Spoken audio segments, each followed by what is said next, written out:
म्हणजे भविष्यात हा कारखाना चालेल का नाही हा प्रश्नचिन्ह उभा राहतो आणि हे आंदोलन एवढ्यासाठी करावं लागतंय आणि चेअरमननी ह्या ठिकाणी राजीनामा देऊन थांबावं ह्यासाठी हे आंदोलन आहे.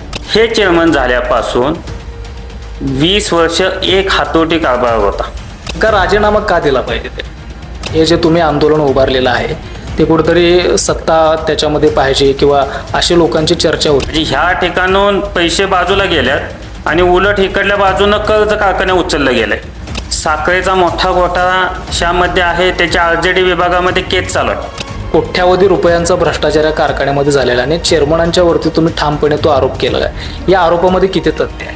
की जो कारखाना डिपॉझिट ठेवी असलेला कारखाना होता, कर्जमुक्त झालेला कारखाना होता, त्याच्यावर आज 500 कोटी कर्ज होतं. 15 संचालक जर तुमच्या विरोधात जाऊन हे चुकीचं आहे थांबा म्हणत असतील तर तुमची नैतिक जबाबदारी आपण थांबणं. ह्या सर्वांनी तो आरोप पुराव्यानिशी केलेला आहे. कागदोपत्री आहे तो.